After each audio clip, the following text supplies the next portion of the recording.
Hot Stove continues. We'll get to bragging writers in just a second. But speaking of noted writers, Joel Sherman has some breaking news for us. Joel, what do you got? Yeah, we were wondering, the two big extensions we were wondering would get done before opening day were Aaron Judge with the Yankees. We haven't heard anything yet. And José Ramírez with Cleveland, the Guardians.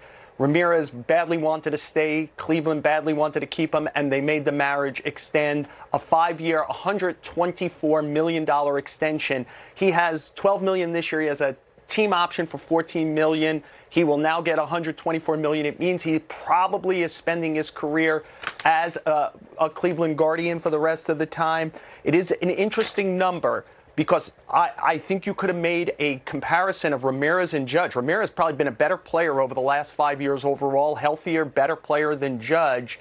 And they both would have been free agents after their age 30 season if Cleveland picks up the option on Ramírez. This number, I bet, is way lower than Aaron Judge is shooting for with the Yankees. No question. No Good doubt. stuff there, Joe. I think that's a steal. I mean, $25 million a year for José Ramírez. At his apex, he's one of the best at his position. Great hitter. Obviously, he can carry a team. He's very streaky. When he's bad, he's bad. I get that. But full no trade, by the way, apparently. So, Joel, you knowing the Yankees and knowing the Yankee family, the Steinbrenners. Now, we're not talking about the old man because he'd probably pull his offer now, knowing Jose's deal. What is your thought with how Jose's will affect Aaron Judge? I don't think it will affect Aaron Judge to this extent. I would bet the Yankees wanted to affect it a great deal. I think the Yankees want to do this for like maybe 5, 6, most 7 years. I think they wanted to keep the number, in the high 20s, low 30s, in that area. I think that Aaron Judge is the best outfielders, the Trouts, the Betts, the Harpers, the Stantons, all contracts go to 37, 38, 39, 40. Why wouldn't mine go to the same? Why would I take less total money than some of these other players?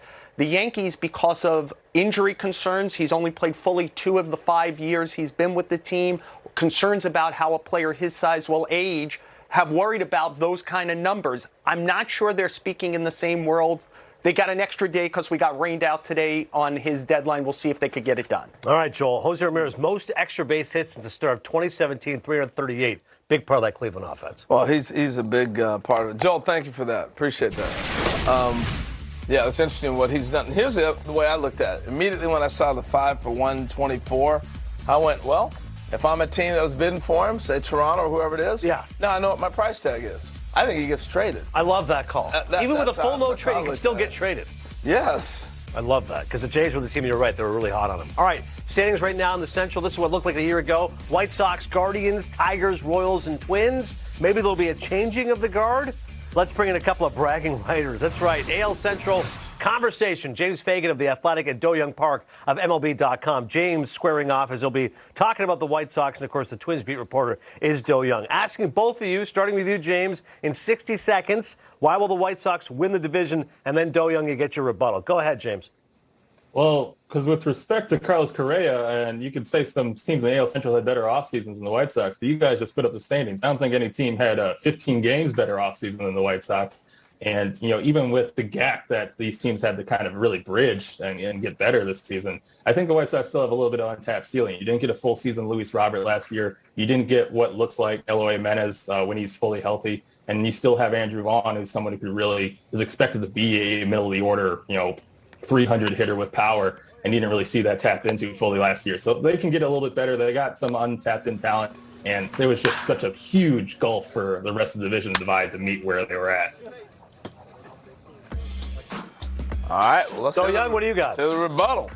Well, James, you say they got a little bit of untapped ceiling. The Twins have a lot of untapped ceiling that they're pulling in this year. I don't know if you got to watch this guy named Byron Buxton. I think he hadn't made an out in like a week in spring training right now. They added some guy named Carlos Correa to play shortstop. He seems all right to me based on what I saw of him in spring training. And you're going to get – the Twins did what they did last year because they were down like 6 center fielders at one point. Buxton looks healthy. He looks confident right now. Obviously, he's always looked healthy and confident in spring training. But this, he's got that feeling this year, along with the deep lineup around him. I mean, this offense can match with the best of them. Fangraphs, I think, has them projected at average or above average hitters at every position. And you talk about the gulf in pitching, but this is kind of the year where the Twins are like, okay, we've been incubating a lot of these young arms. They've got like 5 or 6 high upside young arms ready to impact the majors or one level right below that.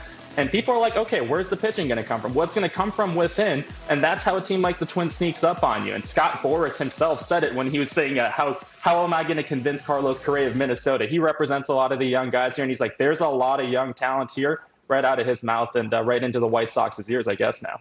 All right. Well, a lot of hyperbole there between both of you. All right. Now I want to bring you back some facts here. All right. Let's talk not what we predict might happen or could happen.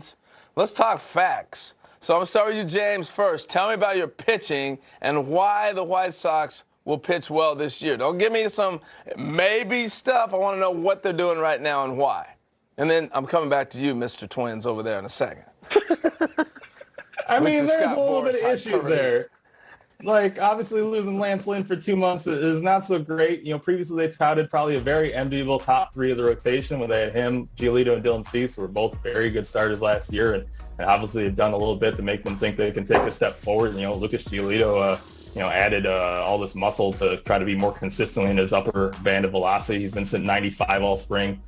Michael Kopech, he's going to be a little bit innings limited. There's going to be some growing pains, but that's a guy who's been a top of the rotation potential talent, for the last, 3 or 4 years, and they're going to finally start to let him loose a little bit.